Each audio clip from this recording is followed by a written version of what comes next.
போட்டித் தேர்வு படிக்கும் மாணவர்கள் அனைவருக்கும் வணக்கம். இன்றைக்கி ஃபிசிக்ஸில் என்ன கான்செப்ட் பார்க்க போகிறோம் அப்படின்னா டாப்லர் எஃபெக்ட். ரொம்ப முக்கியமான டாப்பிக்கு.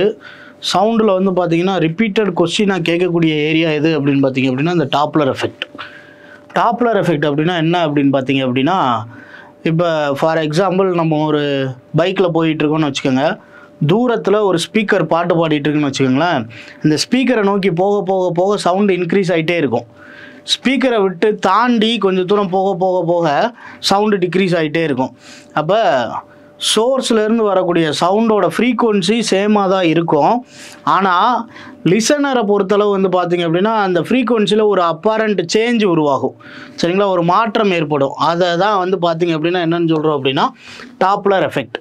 இப்போ டாப்லர் எஃபெக்ட்ன்றது என்ன அப்படின்னு பார்த்திங்க அப்படின்னா, whenever there is a relative motion. Relative மோஷன்னா என்ன அர்த்தம் அப்படின்னா, இப்போ இந்த ஸ்பீக்கர் பாடிட்டு இருக்கு, நம்ம இங்கேருந்து பைக்கில் இப்படி வரோன்னு வச்சுக்கோங்க. இப்போ என்ன பண்ணுறோம் அப்படின்னா டுவர்ட்ஸ் ஸ்பீக்கர், அந்த ஸ்பீக்கரை நோக்கி போகிறோம். இல்லை அப்படின்னா ஸ்பீக்கரை விட்டு விலகி போகிறோம். இப்போ நம்மளோட இயக்கத்தை யாரை வச்சு முடிவு பண்ணுறோம் அப்படின்னு பார்த்தீங்கன்னா இந்த ஸ்பீக்கர், அந்த சோர்ஸை வச்சு தான் முடிவு பண்ணுறோம். அப்போ இங்கே இந்த ஸ்பீக்கருன்றது என்ன அப்படின்னு பார்த்தீங்கன்னா நம்மளோட மோஷனை ரிலேட் பண்ணி சொல்லக்கூடிய ஒரு பொருளாக இருக்குது. அப்படி சொல்கிறதுக்கு பேர் தான் ரிலேட்டிவ் மோஷன். தமிழில் ஒப்புமை இயக்கம் அல்லது சார்பு இயக்கம்னு சொல்லுவாங்க. சரிங்களா, அப்போ உங்களுக்கு டாப்லர் விளைவு ஏற்படுறதுக்கு ஒரு முக்கிய காரணமும் என்ன அப்படின்னு பார்த்தீங்கன்னா இந்த ஒப்புமை இயக்கம் அல்லது சார்பு இயக்கம். ரிலேட்டிவ் மோஷன் ரொம்ப முக்கியம். சரிங்களா, whenever there is a relative motion between a source and listener, the frequency of the sound heard by the listener is different from the original frequency of sound emitted by the source. This is known as Doppler effect. சரி, அப்போ Doppler விளைவுன்றது என்ன சொல்கிறாங்க அப்படின்னா, ஒளி மூலமும் கேட்குணர்வு இருக்கிறப்போ வந்து பார்த்திங்க அப்படின்னா அந்த ஒளியின் அதிர்வெண்ணில் மாற்றம் ஏற்படுது அப்படின்னு சொல்கிறது தான் டாப்லர் விளைவு. சரிங்களா, இந்த டாப்லர் விளைவு எப்பெல்லாம் நடக்கும் அப்படின்றத பார்த்திங்க அப்படின்னா possibilities. Listener moves towards or away from a stationary source.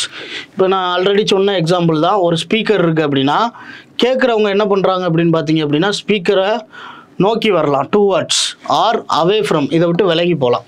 இப்போ இந்த ரெண்டு கண்டிஷன்லையுமே உங்களுக்கு டாப்லர் விளைவு ஏற்படும். அடுத்தது the source moves towards or away from a stationary listener. இப்போ லிசனர் என்ன பண்ணுறாரு அப்படின்னா ஒரே இடத்துல இருக்காருன்னு வச்சுக்கோங்க. இப்போ ஒரு ட்ரெயின் மூவ் ஆகுதுன்னு வச்சுக்கோங்க. இந்த ட்ரெயின்லேருந்து கேட்கக்கூடிய சவுண்டு தூரத்தில் வரப்போ கம்மியாக கேட்கும், பக்கத்தில் வரப்போ இன்னும் அதிகமாக கேட்கும். நம்மளை விட்டு விலகி போயிட்டாங்கன்னா குறைய ஆரம்பிச்சிடும். அப்போ இங்கே சோர்ஸ் வந்து மூமெண்ட்டில் இருக்குது. ஒன்று டுவர்ட்ஸ் லிசனராக வரலாம், இல்லை லிசனரை விட்டு விலகி போகலாம். இது ஒரு கான்செப்ட். அடுத்து பாருங்கள், ரெண்டு பேருமே both source and listener move towards or away from one each other. ஒருத்தர் என்ன பண்ணுறாங்க அப்படின்னு பார்த்தீங்க அப்படின்னா ஒன்று ரெண்டு பேரும் ஒருத்தர் பார்த்து வரலாம். இப்போ ரெண்டு பேருமே இப்படி வரலாம், இல்லை அப்படின்னா ரெண்டு பேருமே விலகி போகலாம். இப்போ இந்த கண்டிஷனில் என்ன உருவாகும் அப்படின்னு பார்த்தீங்க அப்படின்னா டாப்லர் விளைவு. அடுத்தது இந்த medium moves when both source and listener are at rest. ரெண்டு பேருமே என்னவா இருக்காங்க அப்படின்னா ரெஸ்ட் பொசிஷனில் இருக்காங்க. ஆனால் சவுண்டை எடுத்துகிட்டு வர மீடியம் என்னவாகும் அப்படின்னு பார்த்தீங்க அப்படின்னா மூவ் ஆகும். அப்போயும் என்ன ஆகும் அப்படின்னா டாப்லர் எஃபெக்ட். அப்போ டாப்லர் எஃபெக்ட் நடக்கிறது இந்த 4 டைமில் உங்களுக்கு என்ன ஆகுது அப்படின்னு பார்த்தீங்க அப்படின்னா நடக்கும் அப்படின்ற மாதிரி சொல்லியிருக்காங்க. ஒன்று லிசனரும் ஸ்டேஷ்னரி சோர்ஸ் ஒளி மூலம் ஒரே இடத்துல இருக்கும். இந்த லிசனர் ஒளி மூலத்தை பார்த்து வரலாம், இல்லை ஒளி மூலத்தை விட்டு விலகி போகலாம். அடுத்தது வந்து பார்த்தீங்க அப்படின்னா சோர்ஸ் மூவில் இருக்குது. இப்போ லிசனர் ஒரே இடத்துல நிற்கிறாரு, சோர்ஸ் இந்த மாதிரி இவங்கள பார்த்து வரலாம், இல்லை அவங்கள விட்டு விலகி போகலாம். மூணாவது கண்டிஷன் என்ன அப்படின்னா சோர்ஸ் அண்ட் லிசனர் ரெண்டு பேருமே மூவ் ஆகுறாங்க. ஒன்று ஒருத்தர் பார்த்து வரலாம், இல்லை ஒருத்தர் விலகி போகலாம். சரிங்களா, இப்போ இந்த எல்லா கண்டிஷன்லையுமே யார் பாசிபிலிட்டி அப்படின்னு பார்த்தீங்க அப்படின்னா டாப்லர் விளைவு பாசிபிள். எப்போ நடக்காது, சரிங்களா, condition for no Doppler effect. எப்போ டாப்லர் எஃபெக்ட் நடக்காது அப்படின்றது தான் கொஸ்டினாக ரயில்வேல கேட்டிருந்தாங்க. When source and listener both are in rest.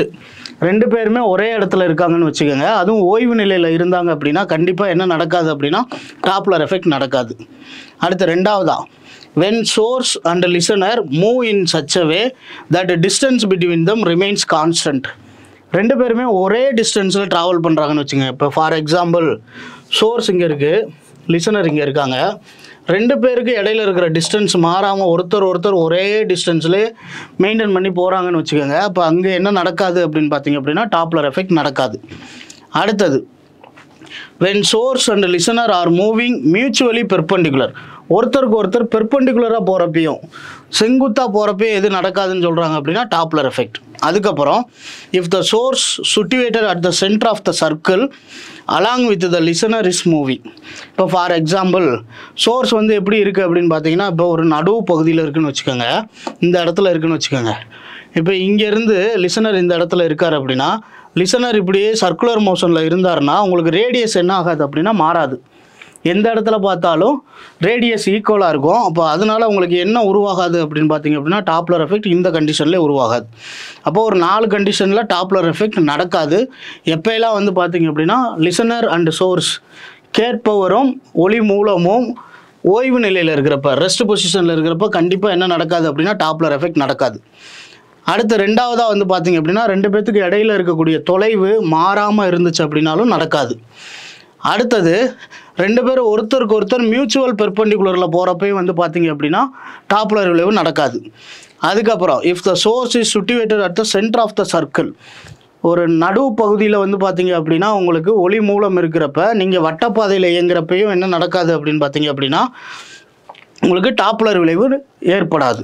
இப்போ இந்த 4 கண்டிஷன்லேயும் டாப்லர் விளைவு நடக்காது. சரி, அடுத்தது அப்ளிகேஷன் ஆஃப் டாப்லர் எஃபெக்ட். என்னெல்லாம் அப்ளிகேஷன் இருக்குது அப்படின்னு பார்த்தீங்க அப்படின்னா, number 1 to measure the speed of an automobile. இப்போ ஃபார் எக்ஸாம்பிள் நம்ம வந்து ஒரு 50 கிலோமீட்டர் வேகத்தில் போய்கிட்டு இருக்கோம். நம்மளோட ஸ்பீடை டிராஃபிக் போலீஸ் ஈஸியாக கண்டுபிடிச்சிருவாங்க எவ்வளோ ஸ்பீடில் போகிறோம் அப்படின்ட்டு. அந்த ஸ்பீடை மெஷர் பண்ணுறதுல எதை யூஸ் பண்ணுறாங்க அப்படின்னு பார்த்தீங்க அப்படின்னா டாப்லர் எஃபெக்டை தான் பயன்படுத்துகிறாங்க. ரெண்டாவதாக ட்ராக்கிங் எ சேட்டிலைட். ஒரு சேட்டலைட் எங்கே இருக்குது அப்படின்றத ட்ராக் பண்ணுறதுக்கு எவ்வளோ டிஸ்டன்ஸில் எர்த்தில் இருந்து இருக்குது அப்படின்றதுக்கும் எதை தான் யூஸ் பண்ணுறாங்க அப்படின்னு பார்த்தீங்க அப்படின்னா டாப்லர் எஃபெக்ட். அப்போ துணைக்கோள் ஒன்று எங்கே இருக்குது அப்படின்னு கண்டுபிடிக்கிறதுக்கும் சேட்டலைட்டு தான் யூஸ் டாப்லர் எஃபெக்டை தான் யூஸ் பண்ணுறாங்க. அதுக்கப்புறம் முக்கியமான அப்ளிகேஷன் ரேடார் அண்டு சோனார், ரொம்ப முக்கியம். ரேடார்னால் என்ன அர்த்தம் அப்படின்னா ரேடியோ டிடெக்ஷன் அண்ட் ரேஞ்சிங். இதோட பேசிக் பிரின்சிபல் என்ன அப்படின்னு பார்த்தீங்க அப்படின்னா டாப்லர் எஃபெக்ட். சரியா? இப்போ ஃபார் எக்ஸாம்பிள் ஏரோப்ளைன் எவ்வளோ ஹைட்டில் பறந்துட்டுருக்கு, அதே மாதிரி பார்த்தீங்க அப்படின்னா எவ்வளோ ஸ்பீடில் போய்கிட்டு இருக்குது அப்படின்னு ஆல்டிடியூட் அண்டு ஸ்பீடை மெஷர் பண்ணுறதுக்கு எதை யூஸ் பண்ணுறாங்க அப்படின்னா ரேடார் யூஸ் பண்ணுறாங்க. ஒரு மிசைல் லான்ச் பண்ணுறோம் அப்படின்னா அந்த மிசைல் எங்கே போகணும் அப்படின்ற இலக்கை தீர்மானிக்கிறது எதை வச்சு தான் தீர்மானிக்கிறாங்க அப்படின்னு பார்த்தீங்க அப்படின்னா ரேடார். நீங்கள் பேராண்மை படத்தில் கிளைமேக்ஸ் சீன் பார்த்துருந்தீங்கன்னா தெரியும். கடைசியில் அந்த மிசைல் ராக்கெட்டு மேலே படாமல் தனியாக ஒரு காட்டுக்குள்ளே போய் விழுகும்.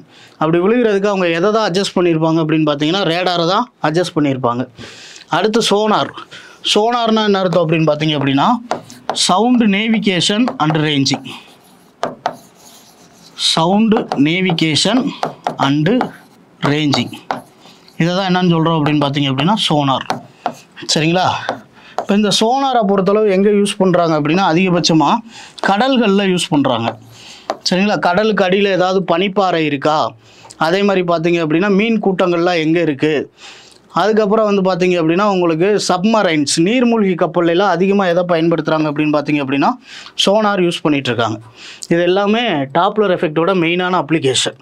சரிங்களா? அப்போ ஆட்டோமொபைலோட ஸ்பீடை டிடெக்ட் பண்ணுறது, ஒரு சேட்டலைட் எங்கே இருக்குன்னு ட்ராக் பண்ணுறது, அண்டு ரேடார் சோனார் ரெண்டுத்துலேயுமே எதை யூஸ் பண்ணுறாங்க அப்படின்னு பார்த்தீங்க அப்படின்னா டாப்லர் எஃபெக்டை தான் யூஸ் பண்ணுறாங்க. அடுத்தது இந்த அப்பரண்ட் ஃப்ரீக்வன்சி. ஒரு ஃப்ரீக்வன்சி மாறும்னு சொன்னோம் பார்த்தீங்களா, அதை பேசிக்காக வந்து பார்த்தீங்க அப்படின்னா 8 டைப்பில் கண்டுபிடிக்கலாம். 8 ஃபார்முலா இருக்குது நமக்கு. அதோட பேசிக் ஃபார்முலா என்ன அப்படின்னு பார்த்தீங்க அப்படின்னா என்டாஸ்ன்றது அப்பரண்ட் ஃப்ரீக்வன்சி. கேட்குறப்ப இருக்கக்கூடிய மாறுபட்ட அதிர்வெண்ணு தான் என்ன அப்படின்னு பார்த்தீங்க அப்படின்னா என்டாஸ், தோற்ற அதிர்வெண்ணுன்னு சொல்லுவாங்க. அதுக்கான formula V ± VL divided by V ± VS into N. என்னன்றது என்ன அப்படின்னு பார்த்தீங்க அப்படின்னா ஒரிஜினல் ஃப்ரீக்வன்சி. Vன்றது என்ன அப்படின்னு பார்த்தீங்க அப்படின்னா வெலாசிட்டி ஆஃப் சவுண்டு. சவுண்டோட வெலாசிட்டி தான் என்ன அப்படின்னு பார்த்தீங்க அப்படின்னா VLனா என்ன அர்த்தம் அப்படின்னு பார்த்தீங்க அப்படின்னா லிசனரோட வெலாசிட்டி. சரியா? VSன்றது என்ன அப்படின்னு பார்த்தீங்க அப்படின்னா சோர்ஸோட வெலாசிட்டி. இப்போ இந்த ஃபார்முலா வச்சு தான் நீங்கள் பின்னாடி வரக்கூடிய 8 ஃபார்முலாவை நம்ம படிக்க போகிறோம். இப்போ இதில் ஷார்ட் ட்ரிக்காக இந்த ஃபார்முலா வச்சு அந்த 8 ஃபார்முலாவை எப்படி எழுதலாம் அப்படின்னு பார்த்தீங்க அப்படின்னா, ஃபஸ்ட்டு யார் இருக்கணும் அப்படின்னா லிசனர் இருக்கணும். சரிங்களா? நீங்கள் இந்த ஃபார்முலா எழுதுகிறப்ப லிசனர் இருக்கணும். ரெண்டாவதாக யார் இருப்பா அப்படின்னு பார்த்தீங்கன்னா சோர்ஸ் இருக்கணும். இதில் ஒரு கிராஃப் ஐடென்டிஃபிகேஷன் தான். இப்போ இந்த லெஃப்ட் சைடு வந்தோம் அப்படின்னா ஃபார்முலாவில் மைனஸ் போடணும். ரைட் சைடு போனோம் அப்படின்னு பார்த்தீங்க அப்படின்னா ப்ளஸ் போடணும். இப்போ ஃபார் எக்ஸாம்பிள் நம்ம ஃபஸ்ட்டு கண்டிஷன் படித்தோம். 2 பேரும் மூவ் டுவர்ட்ஸ் ஈச் அதர். ஒருத்தர் பார்த்து வராருன்னு வச்சுக்கோங்க. இந்த ஆரோ மார்க்கு இந்த டைரெக்ஷனில் இருக்கா, அப்போ எல் வர்ற இடத்துல ப்ளஸ்ஸு, எஸ் வர்ற இடத்துல என்ன போடணும் அப்படின்னா ஆப்போசிட் டைரெக்ஷனில் வருதா மைனஸ் போடணும். சரியா? இந்த மாதிரி ஒரு 8 ஃபார்முலா படிக்க போகிறோம். இப்போ நீங்கள் டயக்ராம் வரைஞ்சிட்டிங்க அப்படின்னா ஃபார்முலா எழுதுறது ரொம்ப ரொம்ப ஈஸி. இப்போ இந்த ஃபார்முலா எழுதுறதுக்கு எல்லு தான் ஃபஸ்ட்டு இருக்கணும். சரிங்களா? ரெண்டாவது தான் எஸ் வரணும். ஏன்னா உங்களுக்கு நியூமரேட்டரில் யார் இருக்கான்னு பாருங்கள், எல் இருப்பாங்க, டினாமினேட்டரில் எஸ் இருப்பாங்க. இப்போ இதை ஞாபகம் வச்சுக்கோங்க. ஃபஸ்ட்டு எல்லு வரணும், ரெண்டாவது எஸ் வரணும். ஏதாவது ஒரு ஷார்ட் ட்ரிக், லட்டு சாப்பிடணும், லட்டுனா இல்லை எல் ஃபார் லட்டு, சாப்பிடணுன்றது எஸ் ஃபார் சாப்பிடணும் அப்படின்னு ஏதாவது ஒன்று ஞாபகம் வச்சுக்கோங்க. டாப்லர் எஃபெக்டை பொறுத்தளவு டயக்ராமில் ஃபஸ்ட்டு எல்லு வரணும், ரெண்டாவது எஸ் வரணும். சரியா? இப்போ ஒவ்வொரு கண்டிஷனாக பாருங்கள். First condition, both source and listener move, 2 பேருமே மோஷனில் இருக்காங்க. அது எப்படி இருக்காங்கன்னு பாருங்கள். They move towards each other. ஒருத்தர் பார்த்து வர்றாங்க. இப்போ ஃபார் எக்ஸாம்பிள் படம் வரைகிறேன் பாருங்கள். ஃபஸ்ட்டு எல் இருக்கணும், ரெண்டாவதாக எஸ் இருக்கணும். இப்போ 2 பேருமே மோஷனில் இருக்காங்க. அது எப்படி இருக்காங்கன்னு பாருங்கள். They move towards each other. ஒருவரை பார்த்து வருகிறார்கள். சரிங்களா? அப்போ நம்ம அங்கே ஃபார்முலா என்ன படித்தோம் அப்படின்னா n dash is equal to v plus R minus போடுறப்ப இங்கே எல் டைரெக்ஷன் பார்த்தீங்க அப்படின்னா ப்ளஸ் டைரெக்ஷனை பார்த்துருக்கு. அப்போ v plus vl divided by v minus vs into n. சரியா? இதுதான் டாப்லர் எஃபெக்டோட ஃபஸ்ட்டு கண்டிஷன். அப்போ 2 பேரும் ஒருத்தர் பார்த்து வந்தாங்க அப்படின்னா உங்களுக்கு என்ன கிடைக்கிது அப்படின்னா formula n dash equal to v plus vl divided by v minus vs into n. அடுத்து ரெண்டாவது condition, both source and listener move. 2 பேருமே மூவ் ஆகுறாங்க. ஆனால் எப்படி இருக்காங்கன்னு பாருங்கள். They move away from each other. ஒருவர் விட்டு விலகி செல்கிறார்கள். இப்படி இருந்துச்சு அப்படின்னா இப்போ ஃபார் எக்ஸாம்பிள் எல்லை ஃபஸ்ட்டு எழுதிக்கிறோம், ரெண்டாவது எஸ்ஸு, 2 பேருமே ஆப்போசிட் டைரெக்ஷனில் ஒருவர் விலகி செல்கிறார்கள். இப்போ இந்த ஆரோ மார்க்கு லெஃப்ட் சைடை டினோட் பண்ணியிருக்கு, இது ரைட் சைடு. அப்போ ஃபார்முலாவில் n dash equal to v minus vl divided by v plus vs into n. புரியுதா? இப்போ பேசிக்காக இந்த டயக்ராம் மட்டும் வரைஞ்சிட்டிங்க அப்படின்னா டாப்லர் எஃபெக்டோட எந்த கண்டிஷன் கேட்டாலும் எழுதிடலாம்.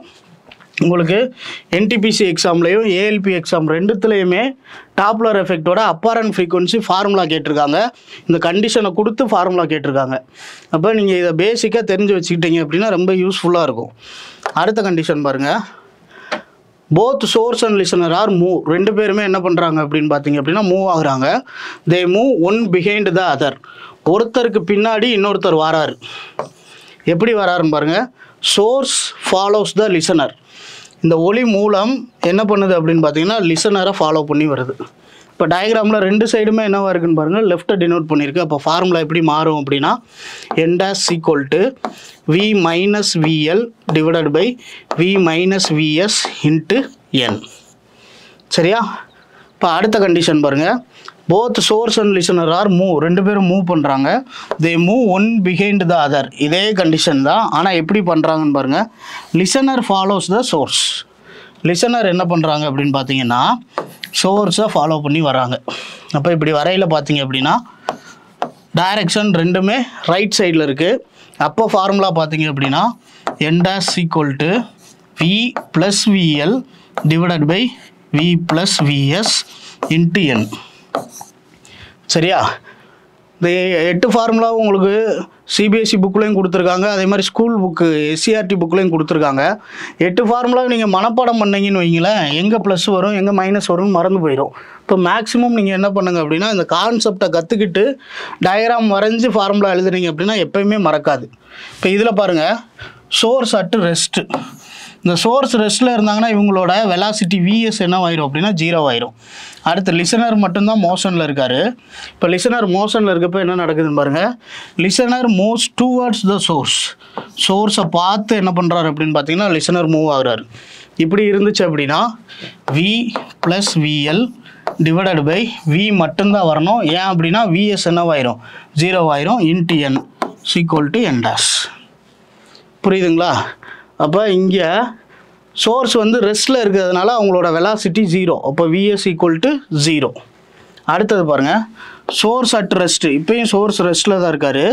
ஆனால் கண்டிஷன் பாருங்கள், listener moves away from the சோர்ஸை விட்டு விலகி போகிறாரு. இப்படி விலகி போகிறாங்க அப்படின்னா வி மைனஸ் விஎஸ். ஏன்னா டயக்ராம் என்ன ஆகிடுதுன்னு பாருங்கள். ஃபஸ்ட்டு டயக்ராம் வரைஞ்சிருவோம். எல் எஸ் ரெஸ்ட்டில் இருக்காங்க. VS equal to 0. எல் என்ன பண்ணுறாரு அப்படின்னா லெஃப்ட் சைடாக நகர்ந்து போகிறாரு. இப்போ ஆரமார்க்கு லெஃப்ட் சைடு டினோட் பண்ணிச்சுன்னா ஃபார்முலாவில் மைனஸ். அப்போ V minus VS divided by V into N is equal to N dash.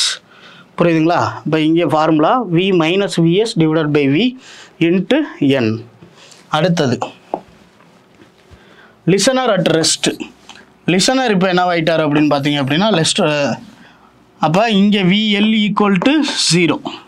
அடுத்தது சோர்ஸ் என்னவாக இருக்காங்க அப்படின்னா மோஷனில் இருக்காங்க, இயங்குறாங்க. சோர்ஸ் எப்படி இயங்குறாங்கன்னு பாருங்கள். Source moves towards the listener. அப்போ இவங்க லெஃப்ட் சைடு பார்த்து வர்றாங்க லிசனரை பார்த்து. இப்போ ஃபார்முலா எப்படி மாறுதுன்னு பாருங்கள். N dash equal to V divided by, ஏன்னா VL equal to 0, V divided by V minus VS into N. ஏன் மைனஸ் அப்படின்னு பார்த்தீங்கன்னா லெஃப்ட் சைடு ஆரமார்க்கை இண்டிகேட் பண்ணியிருக்கு. அடுத்தது லிசனர் அட் ரெஸ்ட்டு. மறுபடியும் லிசனர் என்னவாக இருக்கார் அப்படின்னா ரெஸ்ட் பொசிஷனில் இருக்கார். இப்போ விஎல் ஈக்குவல் டு 0. அடுத்தது சோர்ஸ் என்னவாக இருக்காங்க அப்படின்னு பார்த்தீங்க அப்படின்னா அவே ஃப்ரம் த லிசனரை விட்டு விலகி போகிறார். சரியா? அப்போ லிசனரை விட்டு விலகி போகிறார் அப்படின்னா இந்த டைரெக்ஷனில் போயிருப்பாங்க. இப்போ ஆரமார்க்கு ரைட் சைடு இண்டிகேட் பண்ணுது. அப்போ இங்கே உங்களுக்கு N dash equal to V divided by V plus VS into N. புரியுதா? இப்போ ஒவ்வொரு ஃபார்முலாவும் ரொம்ப ரொம்ப முக்கியம். இப்போ இந்த ஃபார்முலாவை பேசிக் ஃபார்முலா மட்டும் நீங்கள் ஞாபகம் வச்சுக்கிறணும். பேசிக் ஃபார்முலா என்ன படித்தோம் அப்படின்னு பார்த்தீங்க அப்படின்னா N dash equal to V plus R minus VL divided by V plus R minus VS into N. சரியா? இப்போ இந்த டயக்ராம் வரைஞ்சி பண்ணுறது நம்மளோட யூனிக் ஷார்ட்கட்டு. இது புக்குலேயே இதுலேயே எக்ஸ்பிளைன் பண்ணியிருக்க மாட்டாங்க. அப்போ பேசிக்காக நீங்கள் வந்து பார்த்தீங்க அப்படின்னா இந்த டயக்ராமை வச்சு எப்படி வந்து பார்த்தீங்க அப்படின்னா ஃபார்முலா எழுதணும் அப்படின்றத கற்றுக்கிறணும். இப்போ டாப்லர் எஃபெக்டை பொறுத்தளவு 4 விஷயந்தான். ஃபஸ்ட்டு வந்து பார்த்தீங்கன்னா அதோட டெஃபினிஷன் என்ன அப்படின்னு பார்த்தீங்கன்னா சோர்ஸ்லேருந்து வரக்கூடிய சவுண்டோட ஃப்ரீக்குவன்சி லிசனருக்கு சேஞ்ச் ஆகிற மாதிரி இருக்கும். இதை தான் என்னன்னு சொல்கிறோம் அப்படின்னு பார்த்தீங்கன்னா டாப்லர் எஃபெக்ட். புரியுதா? ஒளி மூலத்திலிருந்து வரக்கூடிய ஒளியின் அதிர்வெண்ணில் மாற்றம் ஏற்படுவது போன்று தோன்றும். இதை தான் டாப்லர் விளைவுன்னு சொல்கிறோம். ரெண்டாவதாக வந்து பார்த்தீங்கன்னா எப்போ பாசிபிள், அதுக்கப்புறம் வந்து பார்த்தீங்க அப்படின்னா எப்போ நடக்காது, ரெண்டுத்தையும் தெரிஞ்சுக்கிறோம். அப்புறம் அதோட அப்ளிகேஷன் 4 அப்ளிகேஷன் தான். ஃபஸ்ட் அப்ளிகேஷன் வாகனங்களோட வேகத்தை கண்டுபிடிக்கிறது. சரியா? To detect the speed of the automobiles. ரெண்டாவதாக வந்து பார்த்தீங்க அப்படின்னா ஒரு சேட்டலைட் எங்கே இருக்குது அப்படின்னு ட்ராக் பண்ணுறது. மூணாவதாக வந்து பார்த்தீங்க அப்படின்னா ரேடார். நாலாவதாக சோனார். சரியா? இது 4ஐயும் நல்லா பார்த்து வச்சுக்கிறணும். அதுக்கப்புறம் கண்டிஷன்ஸ் ஃபார்முலா எழுதுறது தான்.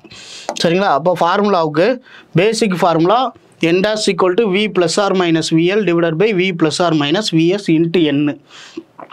உங்களுக்கு இங்கே ப்ளஸ் வருமா மைனஸ் வருமா அப்படின்ற கன்ஃபியூஷனை தீர்க்கிறதுக்கு தான் இந்த டயக்ராமோட படம் வரைஞ்சி நீங்கள் ஃபார்முலா எழுதிட்டீங்க அப்படின்னா எல்லா ஃபார்முலாவுமே 8 ஃபார்முலாவுமே ஈஸியாக ஞாபகம் வச்சுக்கிறலாம். மனப்பாடம் பண்ணாதீங்க. கான்செப்சுவலாக படித்தீங்க அப்படின்னா எப்பயுமே மறக்காது. சரியா? இது டாப்லர் எஃபெக்ட் ரொம்ப முக்கியமான ஏரியா. சவுண்டுன்ற டாப்பிக்கில் ஒரு கொஸ்டின் கேட்டுக்கிட்டே இருக்காங்க. தேங்க்யூ. சுரேஷ் IAS அகாடமி வெற்றியின் முகவரி.